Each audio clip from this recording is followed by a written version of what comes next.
तो तुम्हारे मस्जिदों के अंदर आके चुन चुन के मारेंगे, इतना ध्यान में रखो। राम राम बोलने में क्या है? जय श्री राम बोल। जय श्री राम बोल। जय श्री राम। जय श्री राम। जय श्री राम बोल। जय श्री राम बोलने में क्या है? बोलना पड़ेगा। तो ये सिलसिला चलता रहेगा, कारोबार उबार बंद करके आप लोग आते रहिए। सुनिए, नबी के आगे कोई कारोबार नहीं भाई, कोई जिंदगी नहीं, कोई कुछ नहीं, औलाद नहीं, बीवी नहीं, बच्चा नहीं, कुछ नहीं। সম্প্রতি মুম্বাইয়ে লং মার্চ করেছে হাজার হাজার মুসলমান। ইসলাম নিয়ে কটূক্তি করার কারণে হাজার হাজার মুসলমান রাস্তায় নেমে এসেছে। तो तुम्हारे मस्जिदों के अंदर आके चुन चुन के मारेंगे, इतना ध्यान में रखो। ভারতের এক ধর্মগুরু নবীজি এবং ইসলামকে নিয়ে কটূক্তি করে, যার কারণে মুসলমানেরা আর ঘরে বসে থাকতে পারে না। ইসলামকে কটূক্তি করা এবং রাসূলকে নিয়ে উল্টাপাল্টা কথা বলা এটা ভারতে নতুন কিছু নয়। ভারতের হিন্দুত্ববাদ নেতারা ভোট পাওয়ার জন্য এবং ক্ষমতায় টিকে থাকার জন্য হিন্দু এবং মুসলিমের দ্বন্দ্ব লাগিয়ে থাকে। ভারতের মিডিয়া বলে থাকে বাংলাদেশে নাকি হিন্দুরা সেফ নয়। উল্টে ভারতকে প্রশ্ন করা উচিত, ভারতে মুসলমানরা কি সুরক্ষিত? राम राम बोलने में क्या है? जय श्री राम बोल। जय श्री राम बोलने में बोल। जय श्री राम। जय श्री राम। जय श्री राम बोल। जय श्री राम बोलने में क्या है? बोलना पड़ेगा। तूने हमारे गांव में किसको इजाजत दी? तूने गांव में कुछ नहीं की। बोल जय श्री राम। আজকের এই ভিডিওতে আমরা জানতে চলেছি ভারতের রাজনৈতিক নেতারা কিভাবে হিন্দু মুসলিমের ঝগড়া লাগায়, তাছাড়া ভারতের মুসলমানদের উপরে কিভাবে অত্যাচার করা হয় সেটাও জানবেন আজকের এই ভিডিওতে। ধর্ম নিয়ে ভারতের প্রোপাগান্ডাগুলো দেখলে আপনি অবাক হতে বাধ্য হবেন।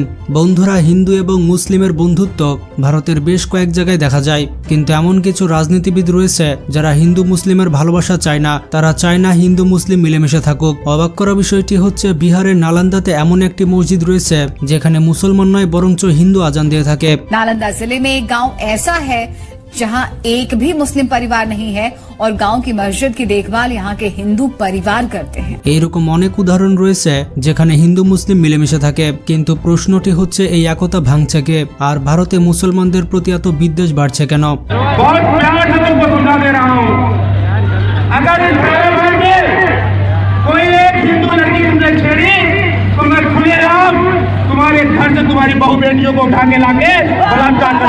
ভারতের সিস্টেমে যারা বসে আছে তাদের মাথায় মুসলিম বিদ্বেষী চিন্তা ভাবনা ঢুকানো হচ্ছে। হিন্দু মুসলিমের একতা ভাঙার সব থেকে বড় প্রোপাগান্ডা হচ্ছে ভারতের মিডিয়া। ভারতের এক একটি মিডিয়া কোনো মলম বিক্রেতার থেকে কম কিছু নয়। এই সকল নিউজ চ্যানেল মানুষের কাছে সঠিক নিউজ প্রচার করা বাদ দিয়ে সারাদিন হিন্দু মুসলিমের খবর প্রচার করে থাকে। এই নিউজ রিপোর্টার বলছে ভারতের মুসলমানদের নাকি ডিএনএ টেস্ট করা দরকার, যে তাদের পূর্বপুরুষ কে ছিল। आज भारत के मुसलमानों को भी ये तय करना है जो आज भारत में रहते हैं कि उनके असली पूर्वज कौन थे। সুরেশ চাফখান নামের এই ব্যক্তি কি বলেছে শুনুন। সে বলেছে মুসলিম মেয়েদের নাকি হিন্দু ছেলেদের বিয়ে করে নেওয়া উচিত। मुस्लिम युवती के साथ शादी करेगा तो अखिल भारत हिंदू युवा मोर्चा के किसी भी जिला कार्यालय पर जाकर के মুসলিম মেয়েরা হিন্দু ছেলেদের বিয়ে করবে শুধুমাত্র তাদের সুরক্ষার জন্য। এছাড়া সুরেশ চৌহান আরো অনেক বেশি উল্টাপাল্টা নিউজ প্রচার করে থাকে। তার এই কথা শুনে অনেক হিন্দু প্রভাবিত হয়েছে এবং মুসলমানদের ঘরে এবং দোকানে ভাঙচুর করেছে। এছাড়া সে স্পিড জিহাদ নামের একটি ক্যাম্পেইন চালু করেছিল। এই ক্যাম্পেইনে সে টার্গেট করেছিল মুসলিম ব্যক্তিদের, বিভিন্ন মাদ্রাসাকে এবং মসজিদগুলোকে। কিন্তু এই সকল ব্যক্তির বিরুদ্ধে কোনো অ্যাকশন নেওয়া হয় না, আর যদি অ্যাকশন নেওয়া হয় তাহলে তাদের 2 দিনে ছেড়ে দেওয়া হয়, কারণ তাদের অনেক বড় পলিটিক্যাল সাপোর্ট রয়েছে এবং পাবলিকেরও বেশ বড় সাপোর্ট রয়েছে। ইনি হচ্ছেন বালমুকুট আচারিয়া। তিনি হচ্ছেন রাজস্থানের বাসিন্দা। তিনি একজন গেস্ট হিসাবে রাজস্থানের একটি স্কুলে গিয়েছিলেন। স্কুলে গিয়ে সে বলেছিল হিজাবের চক্কর কি, মেয়েরা হিজাব পড়ছে কেন। कि वहाँ 12 महीने अध्ययन में बुर्का और हिजाब में ही बच्चे आवे, ये कौन सा माहौल बना रहे हो साहब?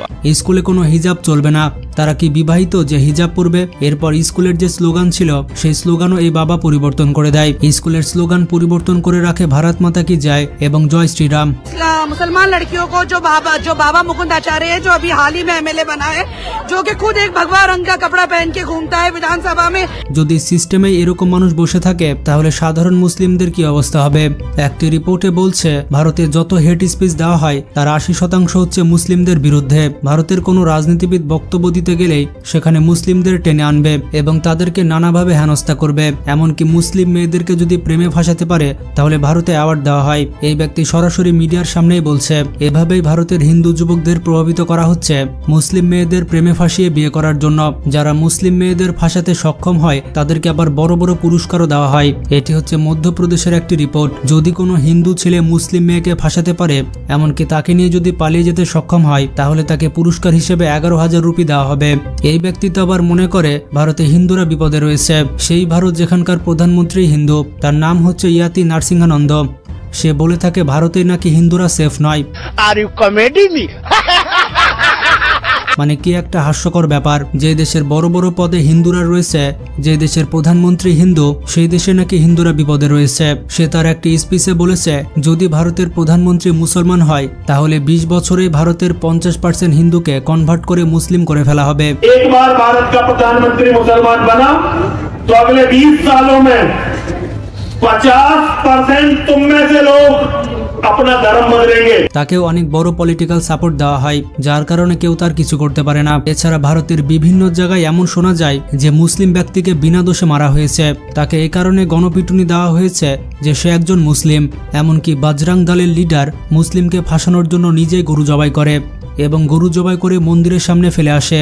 তাদের উদ্দেশ্য শুধুমাত্র মুসলিম আর হিন্দুদের ঝগড়া লাগানো। কিন্তু পরবর্তীতে পুলিশ তাকে অ্যারেস্ট করে নেয়। ভারতের প্রত্যেকটি সেক্টরে মুসলমানদের বিরুদ্ধে কানে বিষ ঢুকানো হয়েছে। তাদেরকে বোঝানো হয়েছে মুসলমান মানেই বিপজ্জনক। ভারতে হিন্দু মুসলিমের ইউনিটি ভাঙার জন্য অন্যতম বড় একটি প্রোপাগান্ডা হচ্ছে সিনেমা।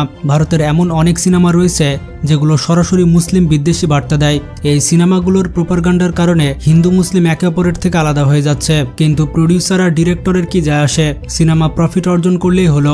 কোনো ডিরেক্টর সিনেমাগুলোতে ভালো মতো রিসার্চও করে না। 2023 সালে একটি সিনেমা এসেছিল কেরালা স্টোরি নামে। এই সিনেমাতে বলা হয়েছিল 32,000 নন মুসলিমকে প্রথমে জোর করে মুসলিম করা হয়েছিল এবং সিরিয়া, আফগানিস্তান, ইয়েমেনে পাঠানো হতো। এই সিনেমাটিকে নরেন্দ্র মোদী সহ বিজেপির অনেক নেতা সাপোর্ট করেছিল।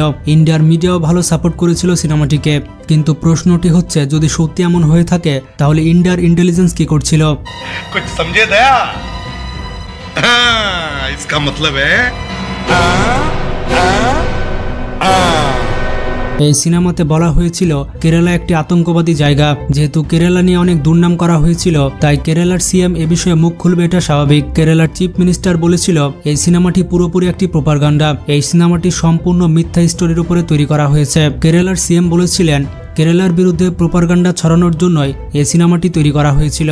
আসলে কেরালা হচ্ছে ভারতের অন্যতম শিক্ষিত রাজ্য, যেখানে ধর্মের এজেন্ডা এবং প্রোপাগান্ডা কোনোভাবেই কাজে আসেনি। এমনটা না যে রাজনৈতিক নেতারা কখনো এটা চেষ্টা করেনি। রাজনৈতিক নেতারা অনেকবার চেষ্টা করেছে কেরালাতে ধর্মের প্রোপাগান্ডা ছড়াতে, কিন্তু তারা পারেনি। কেরালা স্টোরি সিনেমা নিয়ে অনেক কন্ট্রোভার্সি করা হয়।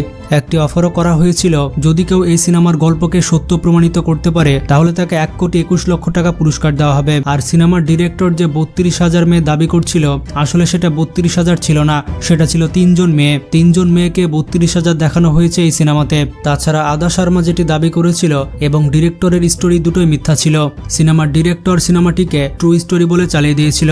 এছাড়া আরেকটি সিনেমা এসেছিল কাশ্মীর ফাইলস। এই সিনেমাটিকে নরেন্দ্র মোদীর মন্ত্রী মিনিস্টার অনেক বেশি সাপোর্ট করেছিল, কারণ সিনেমাটি পুরোপুরি মুসলিম বিদ্বেষী ছিল। কাশ্মীর ফাইল সিনেমাটি পুরোপুরি মিথ্যা ছিল, কিন্তু এটা নিয়ে কোনো পদক্ষেপ নেওয়া হয়েছিল না। রাজনীতিবিদরা এই সিনেমাগুলোকে তাদের ভোট ব্যাংক হিসেবে কাজে লাগায়। তারা মানুষকে বোঝাতে চায় মুসলিমরা অনেক খারাপ, তাদেরকে কখনো ভোট দেওয়া যাবে না, তাদেরকে দেশের পাওয়ারে আনা যাবে না। ভারতের আসল সমস্যাগুলো থেকে মানুষকে ভুলিয়ে রাখার জন্য তারা হিন্দু মুসলিমের দ্বন্দ্ব লাগিয়ে থাকে। তো আশা করছি ভিডিও দেখে আপনারা অনেক কিছু বুঝতে পেরেছেন। ভিডিওটি কেমন লাগলো কমেন্ট করে জানাবেন। ভালো লাগলে বেশি বেশি শেয়ার করতে পারেন। আজকে এ পর্যন্ত, ভালো থাকবেন, টেক কেয়ার।